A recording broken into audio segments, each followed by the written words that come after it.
कर्मण्येवाधिकारस्ते मा फलेषु कदाचन मा कर्मफल हेतुर्भूः मा ते संगोऽस्त्वविकर्मणि।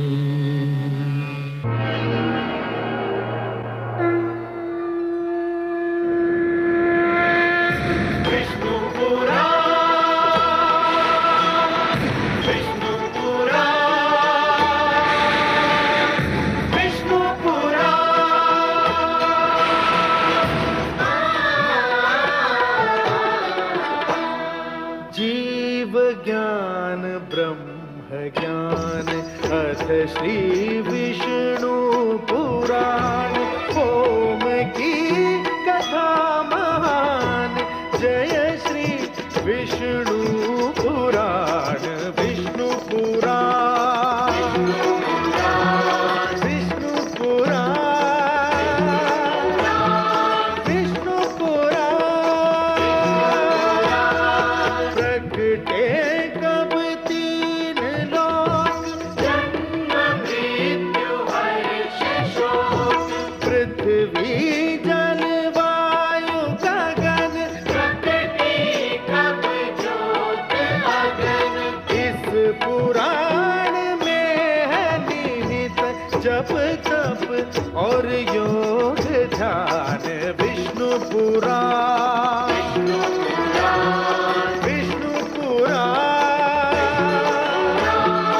विष्णु पुराण। मैं मां हूं, धरती मां। ध्रुव मेरे श्रेष्ठ और प्रिय पुत्रों में से एक है, जिसने मानव समाज को यह संदेश दिया है कि भक्ति के बिना कर्म अधूरा है और कर्म के बिना भक्ति अधूरी है। कर्म में भक्ति का समावेश हो जाए तो भगवान विष्णु को अपने कृपा द्वार खोलते देर नहीं लगती। अटल विश्वास, दृढ़ संकल्प, अटूट निश्चय क्या नहीं कर सकता। ध्रुव के रूप में मुझे मानव शक्ति की पहली झलक देखने को मिली। कितना आश्चर्यजनक है यह सत्य कि एक छोटे से बालक ने भगवान विष्णु को धरती पर आने पर विवश कर दिया। मुझे अनुमान हुआ कि मानव चाहे तो क्या नहीं कर सकता, परंतु क्या भगवान का धरती पर आ जाना ही पर्याप्त है, या उनके धरती पर आने से जो प्रकाश फैलता है उसे अपने मन में समेट लेना भी आवश्यक है। लगता है कि ध्रुव को इतने पर भी संतोष नहीं है। उसे उसका घर, उसका स्थान मिल गया। वो कुछ और भी चाहता है।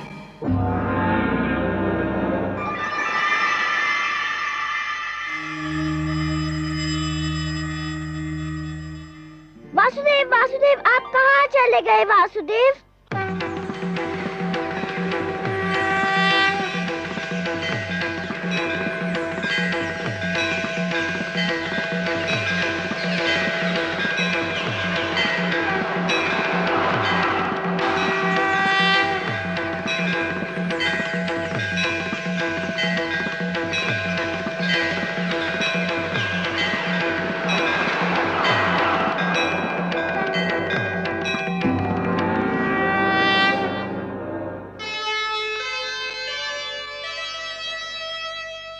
नन्हा सा ध्रुव हो गया, ऐसा भक्त महान, शक्ति दिखाई भक्ति ने, प्रगट हुए भगवान।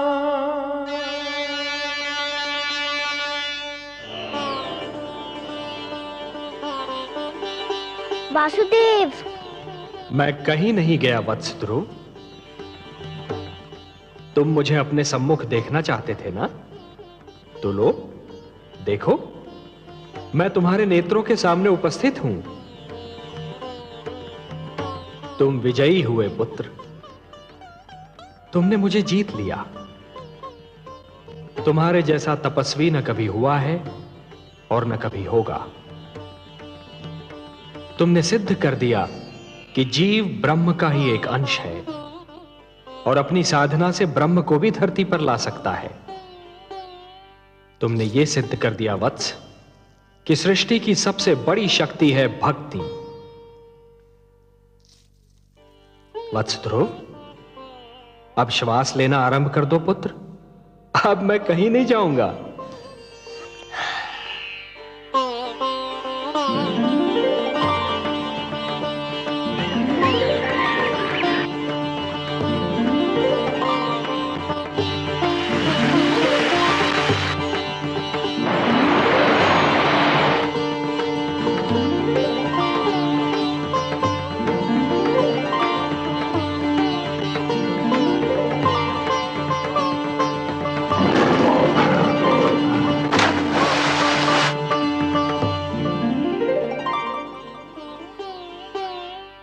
तुम मुझसे मिलना चाहते थे, मैंने तुम्हारी इच्छा पूर्ण कर दी।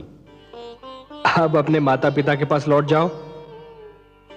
नहीं भगवान नहीं, अभी मैं नहीं जाऊंगा।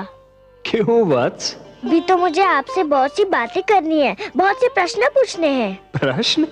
मुझसे? भला ऐसे कौन से प्रश्न हैं तुम्हारे मन में? मुझे बताइए प्रभु कि मेरी छोटी माता मुझे अपना पुत्र क्यों नहीं मानती? उन्होंने मेरी माताश्री को दासी क्यों कहा? उन्होंने मुझे मेरे पिताश्री की गोद से क्यों उतारा? मेरे पिताश्री ने छोटी माता को रोका क्यों नहीं? बताइए भगवान। अरे अरे अरे अरे अरे, इतने सारे प्रश्न एक साथ? अच्छा ये बताओ कि सबसे पहले तुम किस प्रश्न का उत्तर चाहते हो? मुझे मेरे पिताश्री की गोद से क्यों उतारा गया? अच्छा, तो इस प्रश्न ने तुम्हें सबसे अधिक व्याकुल किया है? हाँ भगवान। मेरे निकट आओ।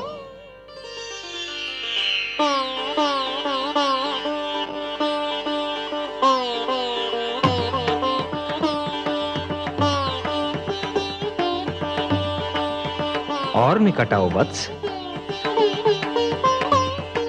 आओ वत्स।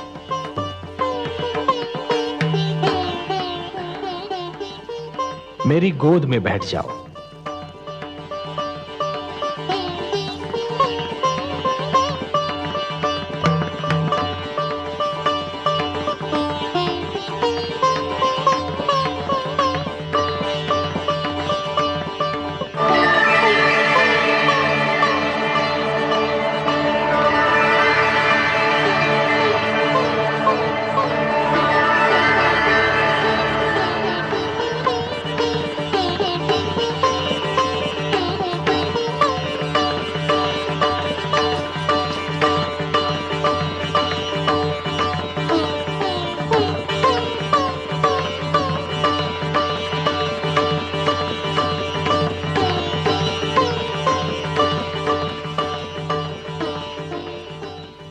वत्स, अब और प्रश्न पूछने हैं मुझसे? कुछ नहीं पूछना प्रभु, अब कुछ नहीं पूछना। अब तो मुझे हर प्रश्न का उत्तर मिल गया है। मेरे चारों ओर ज्ञान का प्रकाश फैला हुआ है। मैं वहाँ हूँ जहाँ केवल मैं हूँ और आप है। अच्छा वासुदेव। ओम पूर्णमदः पूर्णमिदं पूर्णात् पूर्णमुदच्यते पूर्णस्य पूर्णमादाय पूर्णमेवावशिष्यते। अब ना कोई कामना है ना कोई इच्छा। आपकी गोद में आकर लगता है इसके सिवा हर वस्तु तुच्छ है। अब मुझे कुछ भी नहीं चाहिए। मुझे मेरा ठिकाना मिल गया, मेरा घर मिल गया।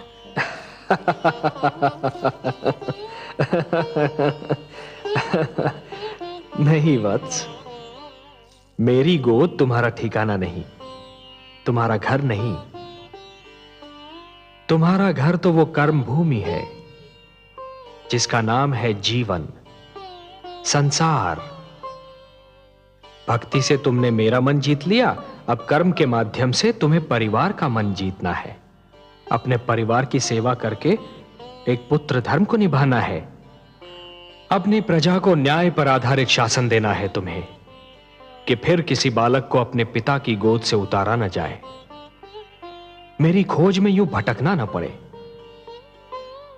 वत्स, जब तुम ये समस्त धर्म निभा लोगे ना, तो तुम्हें वो स्थान प्राप्त होगा जो संसार के रहते तुम्हारा नाम जीवित रखेगा। मैं तुम्हें वरदान देता हूं वत्स कि मानव धर्म का निष्ठापूर्वक पालन करने के उपरांत तुम्हें नक्षत्र लोक में वो स्थान प्राप्त होगा जो तुम्हारे ही नाम से जाना जाएगा। इस धरती के वासी उसे ध्रुव लोक कहकर पुकारेंगे, जहां तुम सदा जगमगाते रहोगे। यही तुम्हारे कर्म का फल होगा वत्स। वासुदेव, मुझे बताइए कि कर्म क्या है? कर्म पूजा है वत्स, कर्म यज्ञ है, कर्म जीवन है, जीवन का आदर्श है। और जीवन क्या है देव? जीवन एक सौभाग्य है पुत्र, एक वरदान है, मेरा दिया हुआ प्रसाद है, एक अवसर है, संसार की सेवा करने का अवसर, परिवार की सेवा करने का अवसर। परिवार क्या है? प्रभु, मुझे इसका ज्ञान दीजिए। परिवार वो है वत्स जो जीने का उद्देश्य देता है, मानव को यह बताता है कि संसार में क्यों जिया जाए, किसके लिए जिया जाए। और संसार क्या है भगवान? संसार संसार एक बड़ा परिवार है पुत्र, परिवार का विशाल रूप है, मेरी श्रेष्ठ रचना है। वसुधैव कुटुंबकम, ये सारी वसुधा, ये सारी धरती एक ही कुटुंब है, एक ही परिवार है वत्स, और यही मेरा मंत्र भी है। ये सारा संसार मेरी ही संतान है। संसार की सेवा करना अर्थात मेरी सेवा करना, संसार के भले के लिए जीना, ये एक सर्वोत्तम आदर्श है वत्स। ध्रुव, परंतु संसार के भले के लिए मर जाना, ये वो महान कार्य है जो प्राणी को मरकर भी अमर बना देता है। वत्स, जीवन की कर्म भूमि तुम्हें पुकार रही है वत्स। तुम्हारा परिवार तुम्हारी राह देख रहा है। जब तुम अपने परिवार का कल्याण करोगे, तभी समाज का कल्याण होगा, और जब समाज का कल्याण होगा, तभी सारे संसार का कल्याण होगा वत्स।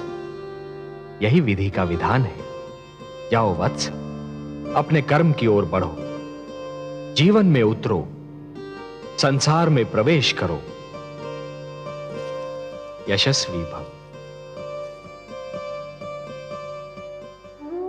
यशस्वी भव। प्रणाम वासुदेव, आपने मुझे धर्म, कर्म, जीवन, मृत्यु सबके अर्थ बता दिए। आपको कोटि कोटि प्रणाम। आयुष्मान भव पुत्र, आयुष्मान भव।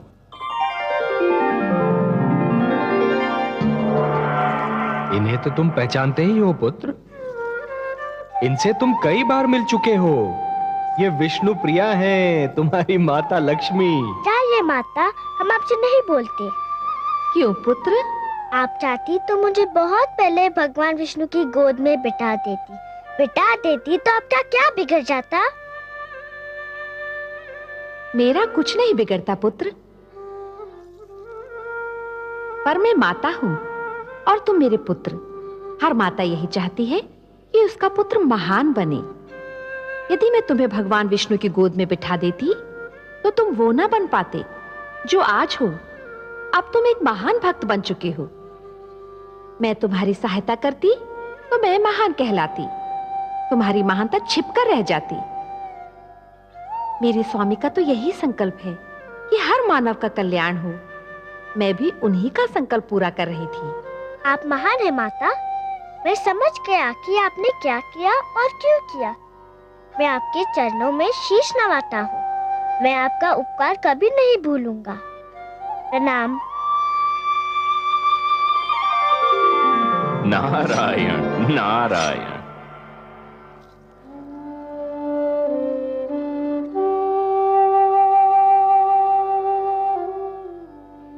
गुरुदेव देखिए देखिए, क्या चमत्कार हो गया। यह भगवान विष्णु है और लक्ष्मी माता।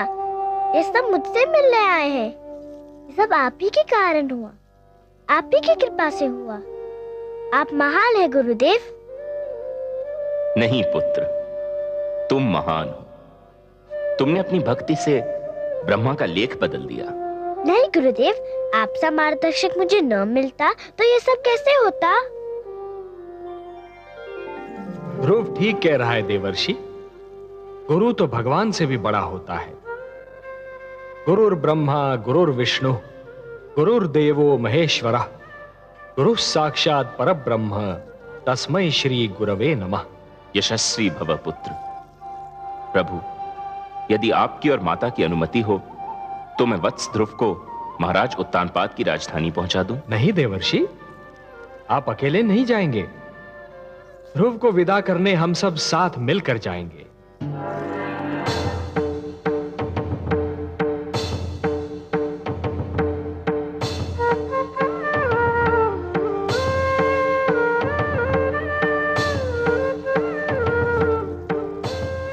आइए माते।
क्या बात है स्वामी, आप यहाँ एकांत में क्या कर रहे हैं?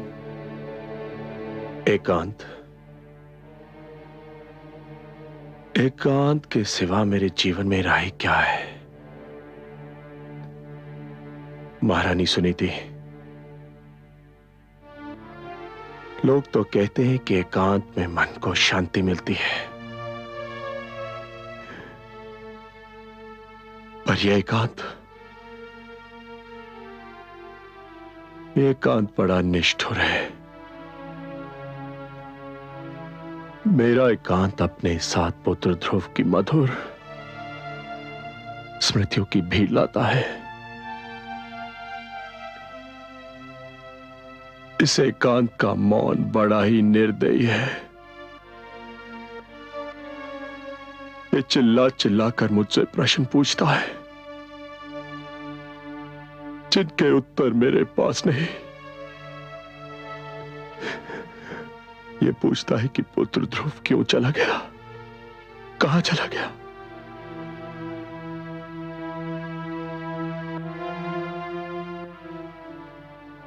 इस एकांत का हर जाता हुआ पल मुझ पर दोष लगाकर जाता है कि मैंने अपने ही हाथों से अपने संसार में आग लगाई थी, और हर आता हुआ पल यह संदेश लेकर आता है कि ये एकांत ही मेरा दंड है।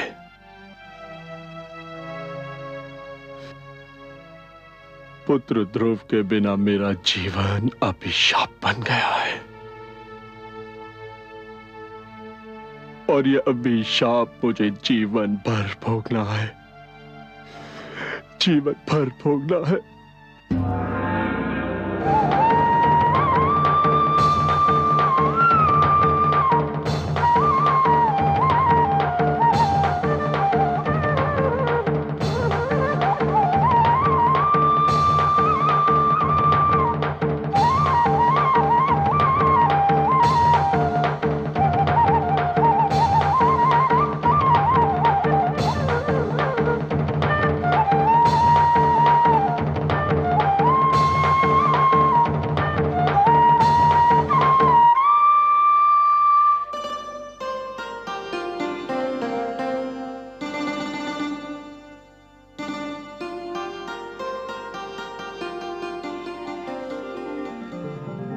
आयुष्मान भव पुत्र।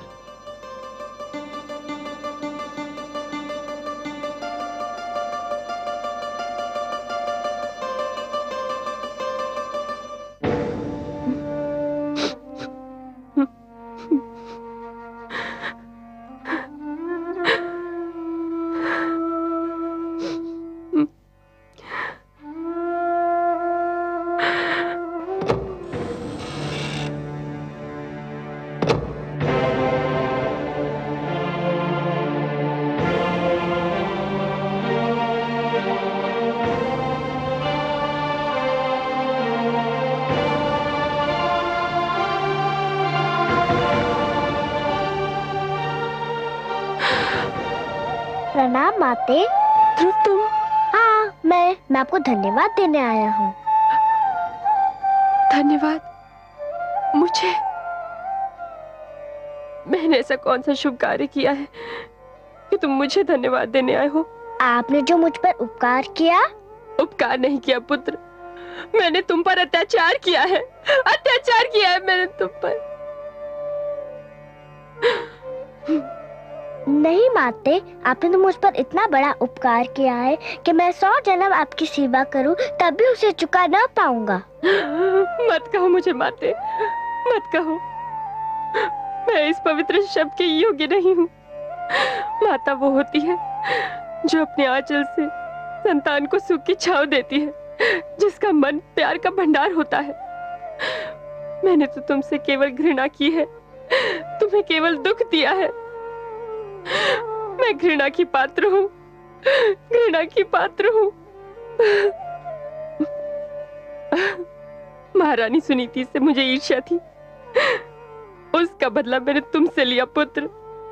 मैंने ही तुम्हें महाराज की गोद से उतारा, मैंने ही तुम्हें वन में भटकने पर विवश कर दिया, मैंने ही एक नन्हे से बालक को यातना झेलने पर विवश कर दिया।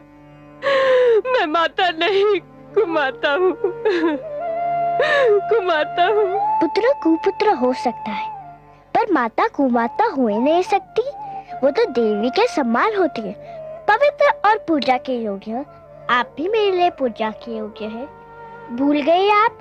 आपने ने तो मुझे भगवान विष्णु का नाम बताया था। आपने तो कहा था कि मैं भगवान विष्णु को पाने के लिए तपस्या करूं। सच पूछे तो आप ही के कारण मुझे भगवान विष्णु के दर्शन हुए। हे भगवान, जिस बालक के प्रति मैंने इतने अन्याय किए, वही आज मुझे अपनी महानता का कारण समझ रहा है। तुम महान हो पुत्र, तुम महान हो। क्या कर रही हैं माते? मुझे अपने चरण छू लेने दो पुत्र, कदाचित मेरे पापों का बोझ कुछ कम हो जाए। जिस दिन माता को पुत्र के चरण छूने पड़े, उसी दिन का नाम महाप्रलय होगा। मुझे अपने गले लगा लीजिए माते, मैं धन्य हो जाऊंगा। पुत्र, मेरा पुत्र ध्रुव।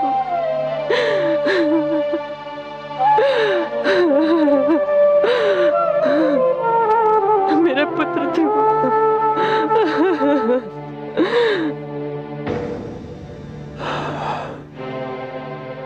ये सब भाग्य का खेल है स्वामी। नहीं,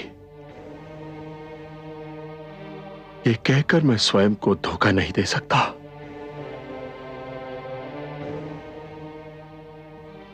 इन तर्कों से मेरे मन को शांति नहीं मिलती।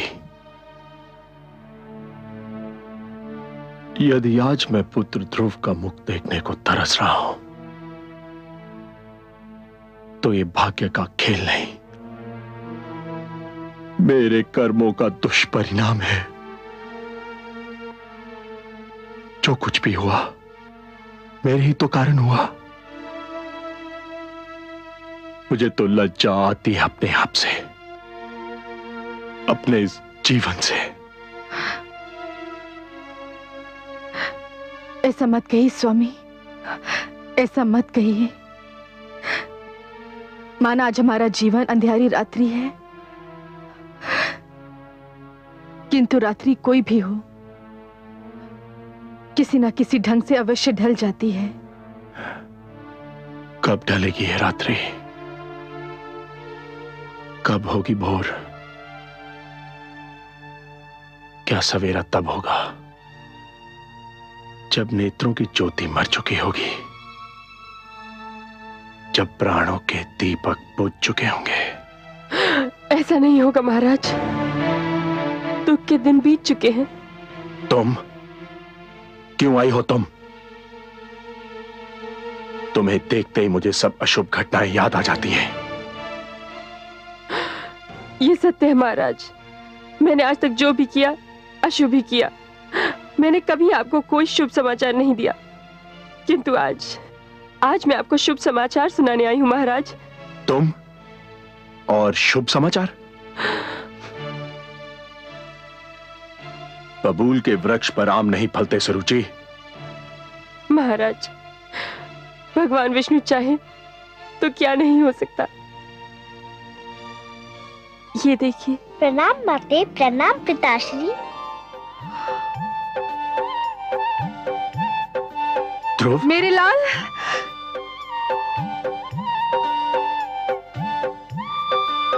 ध्रुव, ध्रुव, ध्रुव, कहाँ चला गया था तू? कहाँ चला गया था? ध्रुव, ध्रुव मेरे पुत्र। आपका लाल महान बन चुका है महारानी। इसे भगवान विष्णु स्वयं दर्शन दे चुके हैं। मेरे छोटे से भगवान, मुझे क्षमा कर दो। किंतु आपको भी किसी को क्षमा कर देना होगा। किसको क्षमा करना होगा? इन्हें, मेरी छोटी माता को। इसे?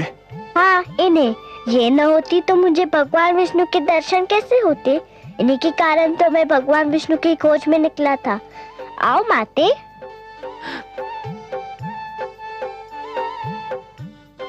मुझे क्षमा कर दीजिए महाराज।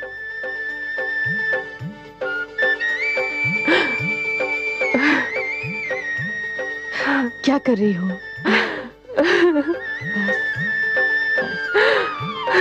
ध्रुव भैया, ध्रुव भैया। त्याग तपस्या भक्ति से जीत लिया भगवान। धन्य हुआ संसार सब पाकर भक्त महान। ऐसा था निश्चय अटल, ऐसा था विश्वास। ध्रुव ऐसा तारा बना, चमक उठा आकाश, चमक उठा आकाश।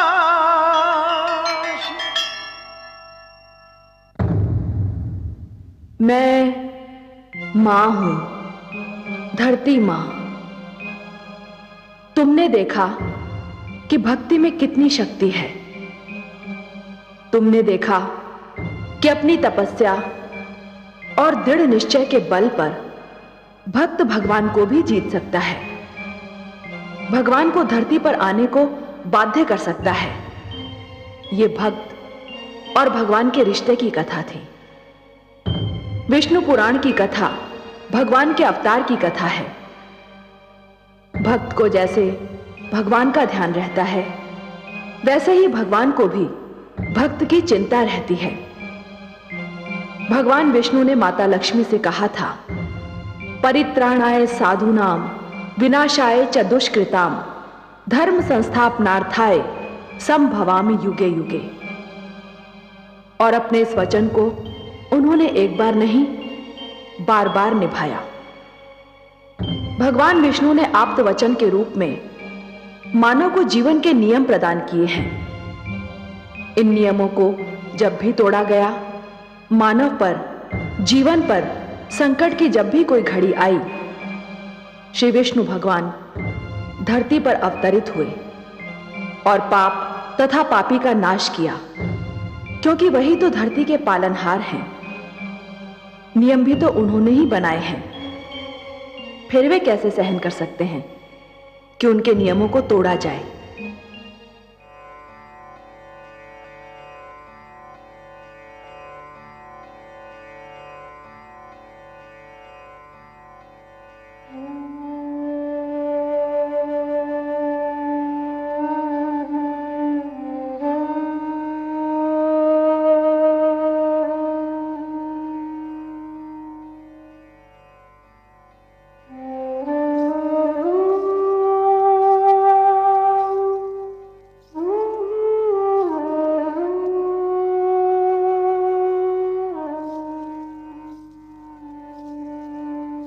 महादेवी,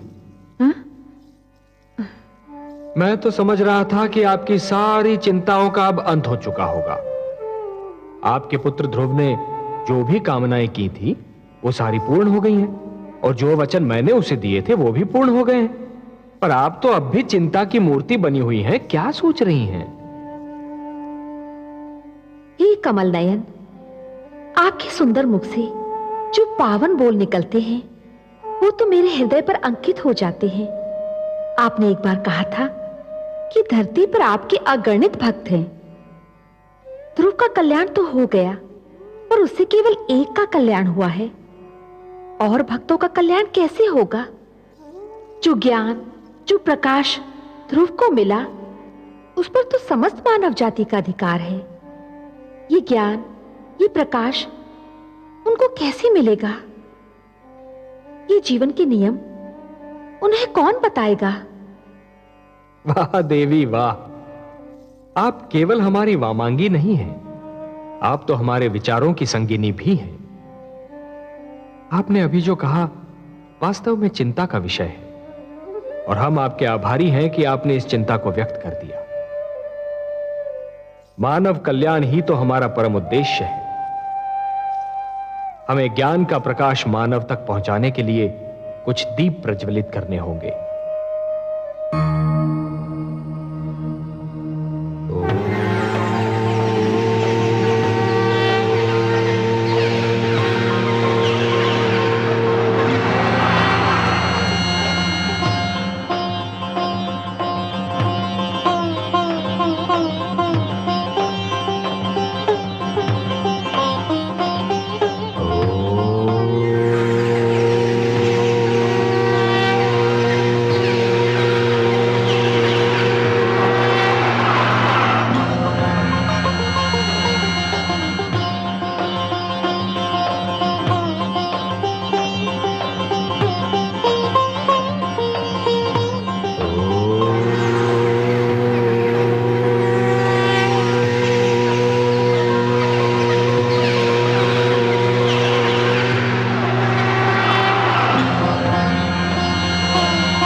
लक्ष्मी नारायण,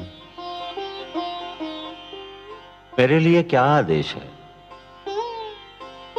आज आपकी सभा में कुछ नवीन, अति सुंदर और महातेजस्वी पात्र दिखाई दे रहे हैं प्रभु, जिनके आज से पहले कभी दर्शन नहीं हुए।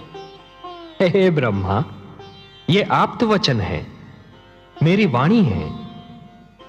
ये सारे ज्ञान के स्वरूप हैं। ज्ञान जो निश्चल होता है, पवित्र होता है, एक बालक के समान, और इसीलिए इन्हें बाल स्वरूप प्राप्त हुआ है। ब्रह्मा जी, विधाता को अपना परिचय दीजिए। हे ब्रह्मा, भगवान विष्णु ने मेरा नाम ऋग्वेद रखा है। हे प्रजापति, भगवान विष्णु ने मुझे यजुर्वेद का नाम दिया है। हे विधाता, भगवान विष्णु ने मुझे सामवेद कहकर पुकारा है। हे प्रभु, भगवान विष्णु से मुझे अथर्ववेद का नाम मिला है।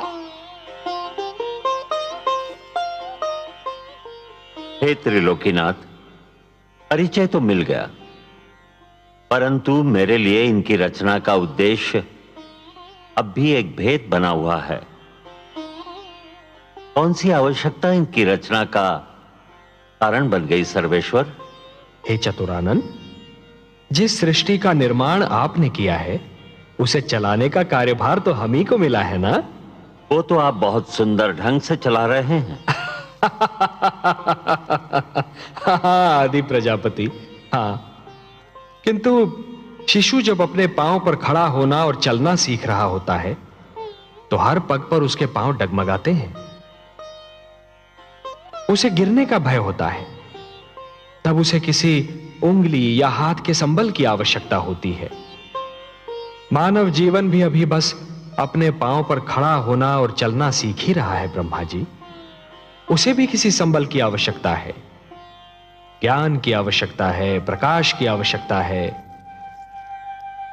और ये मेरे वेद, मेरी वाणी, मेरे आप्त वचन मानव की इसी आवश्यकता की पूर्ति करेंगे। आपकी जितनी भी प्रशंसा की जाए कम है। हे परम श्रेष्ठ, इतनी सुंदर कृतियां बनाई हैं आपने, इनके मुख से तो तेज की किरणें फूट रही है। हे विधाता, आपको तो ज्ञात ही है कि मानव मुझे कितना प्रिय है। मैं तो स्वयं मानव में अपनी छाया देखता हूं। मैं उसे वो ज्ञान देना चाहता हूं जो किसी और प्राणी के पास ना हो।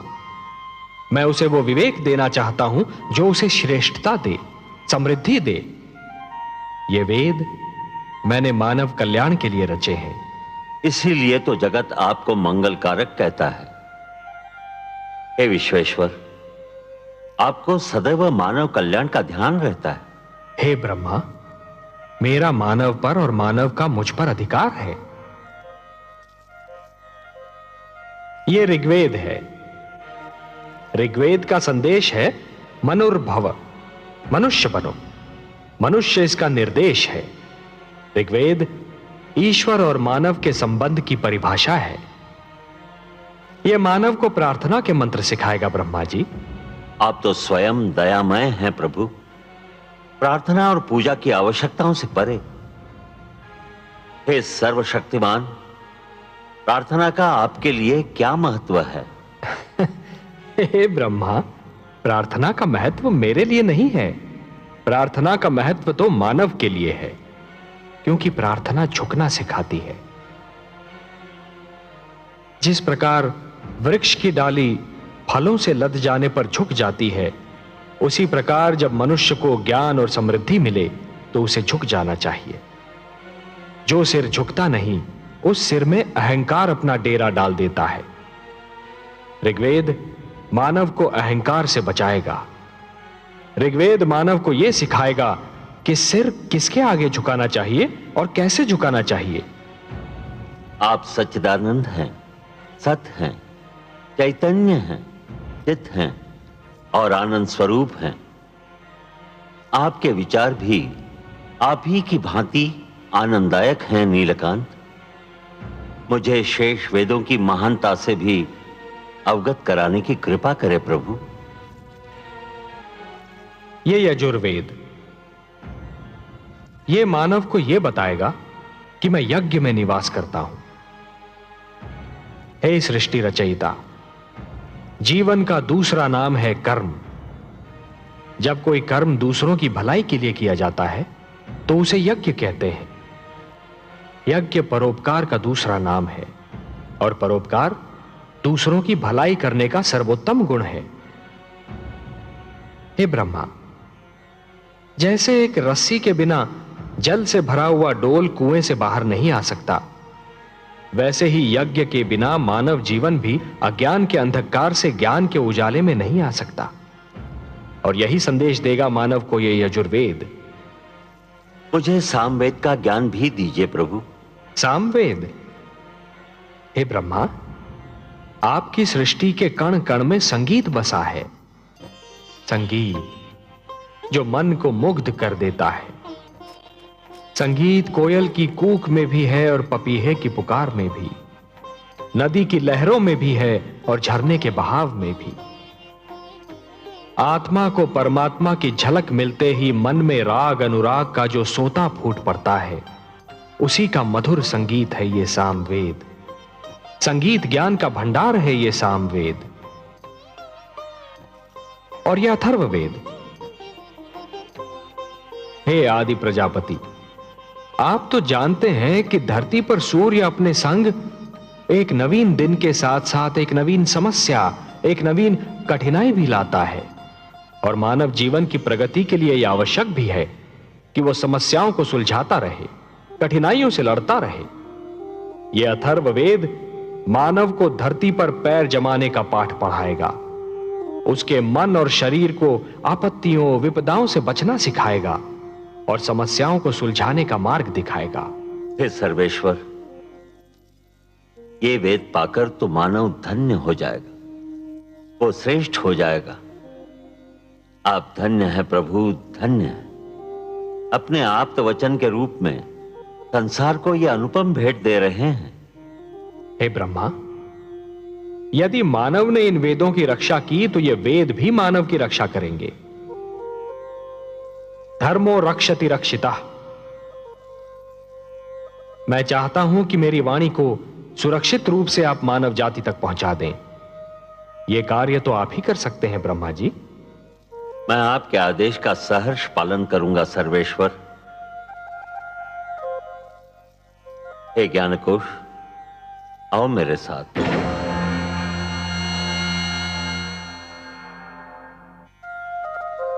हे कमल नयन, अपनी वाणी को मानव तक पहुंचाने का कार्य तो स्वयं आप भी कर सकते थे, फिर यह कार्य ब्रह्मा को क्यों सौंपा? महादेवी, मेरी वाणी में तो जीवन का वरदान है, मानव संस्कारों का समावेश है, परंतु सृष्टि के निर्माता तो ब्रह्मा ही है ना। मानव को जन्म उन्होंने ही दिया है, इसीलिए मेरी वाणी के वरदान और संस्कार मानव जाति तक केवल ब्रह्मा ही पहुंचा सकते हैं। आप जो भी करते हैं मानव कल्याण के लिए ही करते हैं।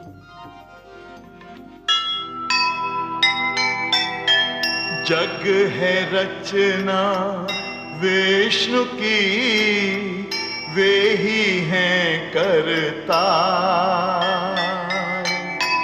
सबकी है चिंता उन्हें, वे हैं पालनहार। मानवता का हो भला, सबका हो कल्याण, इसीलिए संसार को दिया वेद का ज्ञान, दिया वेद का ज्ञान।